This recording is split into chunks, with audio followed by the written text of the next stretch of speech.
Good day, YouTube. Hope everyone's well, keeping safe and sound in these unfortunate times. Just a bit of a joke, really. Someone once says to me, why don't you be your own boss? You can't stand anybody else bossing you around, so why don't you be your own boss? So, I became one. And I ain't it.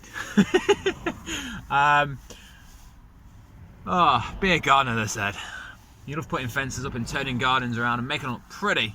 Oh, great, and smiles. Everything will go well. Yeah, will it, Vic? Maybe it's just me. Maybe I've just had a bad luck in vans or in just life in general. But I'm yet again broken down. You might see this one, you might see the other one that I made. But I am now sat on the side of the A46 between Lincoln and Witham St Hughes, waiting for the second AA guy to come and pick me up, because the first AA guy wasn't willing to tow me like the other one. Not that I asked everyone to tow me, he just decided to tow me. So I'm waiting for a truck for the big boy to go on the back of. I'm hoping that I don't have to walk back to Lincoln. Due to COVID, they won't allow you to be in the cab. The last time I got towed, yes, I have been towed. This is the fourth time in this van since end of March, beginning of April. I think it's beginning of April actually I bought this van. That they have been out to me. The first one after 13 days of owning this fucking van was a flywheel sheared itself to bits. I'm trying to think what the second one was.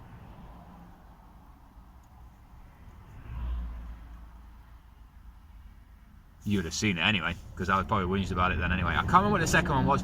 Third one was the key. The key fob decided that it didn't want to work anymore. And the fourth one is now. The turbo's gone. Woo! Jesus.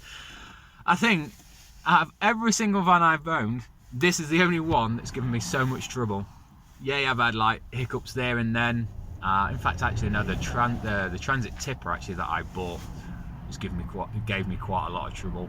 The only difference between that one and this one is this one seems to go with a proper bang and I have to be towed, and where the other one was just, you know, simple things where I could actually drive it to the garage and get it sorted. So yes, new van time. If anybody has got any input on vans that they like or think are really good, please leave a comment down below, because I've had, here we go, do you want to know the list? Vauxhall, is it Vauxhall? One of the little tiny things, an Escort van I think it was. I've had one of them, I've had Dispatches, I've had Scudos. I haven't had a Vivaro yet, and I wasn't quite keen on them when I was buying this. When I was looking last time when I bought this one, I wasn't actually that keen on the Vivaros. I didn't think I just didn't think it was very good visibility. Like it was like I felt like this. I mean, I'm 6'2", but with a seat all the way back, I just felt really cramped. And these pillars down the front with hold your windscreen and all that lot together, it just felt like that I was looking out of a goggle. But then I was used to a transit van, a big transit van, so maybe that was the issue. What else? I've had standard transit vans, I've had transit tippers. I think there's a common theme here. Every single van that I've owned, almost, I've owned more transits than I have anything else. What else have I driven or owned? I've had a Scudo, I've had a Dispatch. I've had about 3 standard size transits. I've had a long wheelbase transit tipper. I've had a medium wheelbase transit tipper. I'll spit this out 1 minute. And this long wheelbase transit. And every single one of them has given me grief. And it doesn't matter where I buy them from, because out of all them, only 3 of them come from the side of the road or a private seller. The rest of them come from dealers. And to be honest, there isn't actually that much difference. In fact, I think dealers are more of a shark than people on the side of the road, or private sellers, because they'll just buy them from thingy, try and do what they can to them and then sell them on at premium. And the transit tipper that I got, he made me sign a warranty thing, but it was only, I didn't realise at the time. If I realised at the time, I wouldn't have signed it, because as soon as I signed that piece of paper, my statutory rights from buying a van go out the window, because I've signed his contract. So I'll know that for next time. So he only gave me 30 days warranty, and within 10 days, the seal on the back had gone, and he wouldn't do it because it wasn't part of his warranty, you know. So, and that van, when I first got it, like this one, was horrific. I was ever spending money on it and stuff like that. But anyway, that's not what this van is about. This video is about, it's just general shit, and it's just like, why? Please, why? I just want a van that works. It's not like I don't look after them. This one, 13 days after I got it. Well, the first thing I did when I got it, serviced it. Make sure all the oils, the lubricants, everything that could possibly go wrong that people don't check is checked. I put new tyres on the bloody thing. Anything that it wants, it gets it. Apart from now, because the turbo's gone, and the prices that guy was telling me that I'm looking at, I was like, it's not worth it. You know, the van's only worth, if I put this on the open market, fully working, nothing wrong with it, full MOT, maybe 3.5 grand, and it already owes me that. You know, the garage might say to me, right, here's a second-hand one, you'll get what you get from it. If you get a year's motoring out of it, you're back on the road and you're all sorted. And it's 500 quid. I'll get it done. And once it's back on the road and it's sorted, I'll sell it. Simple as. If it's going to be another like $1,000 to 1,500, it's just going to go straight in the bin. Like I say, I've got two options. I'll either sell it as is, need a new turbo, full MOT and stuff like that. And hopefully get 500 to £1,000. Imagine saying that's ridiculous amount of money. I've seen like trash tippers go for $1,000. I don't know how that works personally, but I suppose if you've got one and you need some parts off it, and the parts on there are worth more than £1,000, then it was worth it, I suppose. I mean, this van, it's got, well, it's meant to have had a reconditioned engine. It's not lasted very long, but it's had one. It's got a new flywheel and clutch. It's got a decent gearbox in it. It doesn't skip or anything. It's got a reconditioned back axle on it. 4 brand new tyres. So there's a good amount of money in it. If you bought it for $1,000, you'd get a good amount of parts off it. But it's whether someone's willing to give me $1,000 for it, innit? I'm only hoping on it, realistically, because the scrapyard,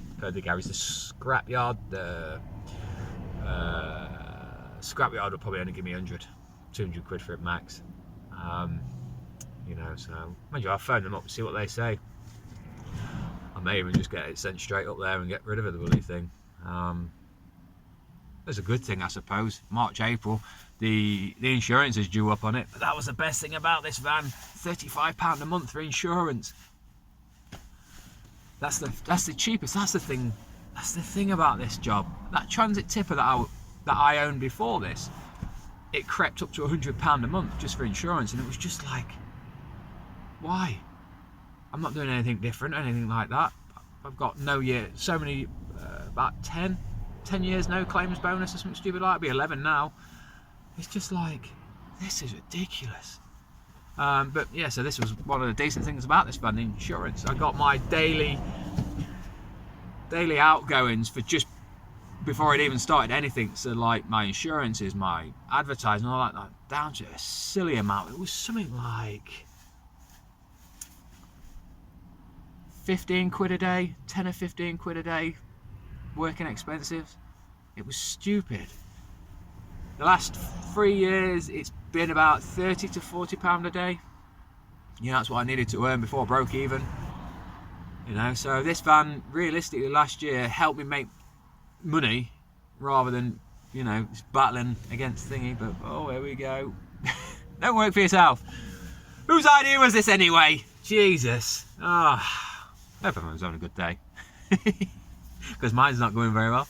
Well, I say that I'm in a jolly mood, and you know, I started all right, and it's finishing off a rush. On an upside, if anybody follows me on Instagram will know that I've been making. Well, I made 2 or 3 arcade cabinets, and the one that I'd actually virtually finished just needs a couple of little things. You know, when you know when you sell something, you want people not to pick at it and, you know, be here and there and all that sort of stuff. I put it on eBay. I don't even think it's been on there a week, and it sold for what I asked for. So bonus. That's all I'm gonna say. But there we go. So I may even go into that, get rid of this bloody van, get myself a smaller van, forget about gardening, and start just building arcade machines. But there we go. Well, I'm going to go because I'm sat waiting. I'm just sat waffling. Hope everyone's having a good day. Kev, if you watch this, mate, hope you're getting better. Because the last time I spoke to you, you got COVID. And you was really suffering with it. So hopefully you've picked up and you're on the mend. And we'll see you on that, guys, on the next one. See you guys. Bye.